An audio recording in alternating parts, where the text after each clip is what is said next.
यानी घर आते अपने मालिक से कहा तो लेकिन कहा अरे पिया मेहंदी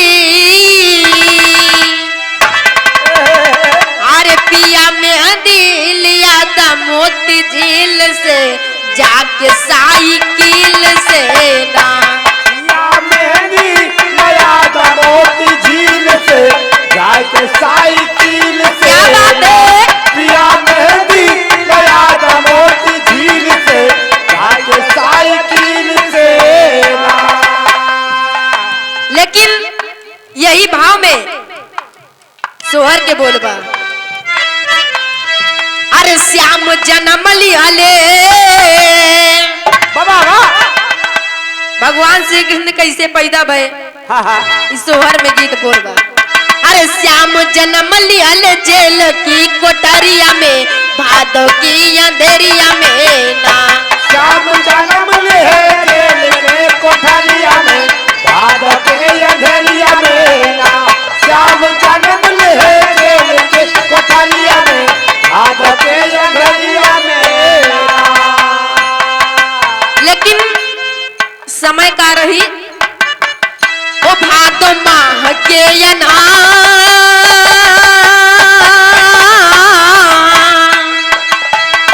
भादो माह के अनार तिथि अष्टमी बुधवार तिथि अष्टमी बुधवार तिथि अष्टमी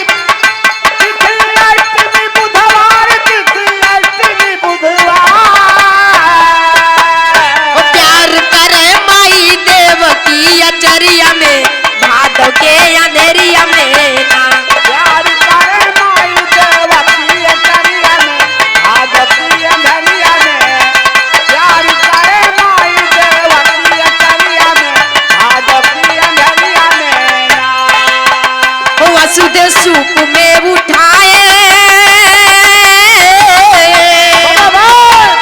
वसुदेव सूप में उठाए बाहर जेलवा के लाए बाहर जेलवा के आए बाहर जेलवा के बाहर जेलवा के आए बाहर जेलवा के आए। द्वारपाल सब सो गए निदरिया में भादो के अंधेरिया में ना द्वारपाल सब सो गए अंधेरिया में भादव की अंधेरिया में ना। द्वारपाल सब सो गए अंधेरिया में भादव की अंधेरिया में ना। लेकिन जब भगवान श्री कृष्ण जन्म लिए तो हुआ क्या वो चमका नाभ में बिजुरिया उठ जमुना में लहरिया हे जमुना में लहरिया ये उठ जमुना में लहरिया उठे जमुना में लहरिया उठे जमुना में लहरिया। वो कान पौआ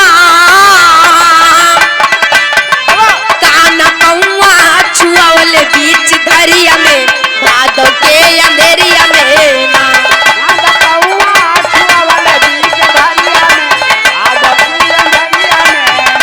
कांदा कौआ छुआवल बीच धरिया में भादव की अंधेरिया में ना। वो श्याम जन्म लिहल जेल की कोठरिया में भादव के अंधेरिया में श्याम जन्म लिहल भादव की अंधेरिया में जेल की कोठरिया में। श्याम जन्म लिहल जेल की कोठरिया में भादव की अंधेरिया में ना। लेकिन वासुदेव जी कृष्ण भगवान का दही के उधर से कन्या ले आवत लेकिन कहना बा ओ हो लेकिन कहना बा कंस मार को उठाया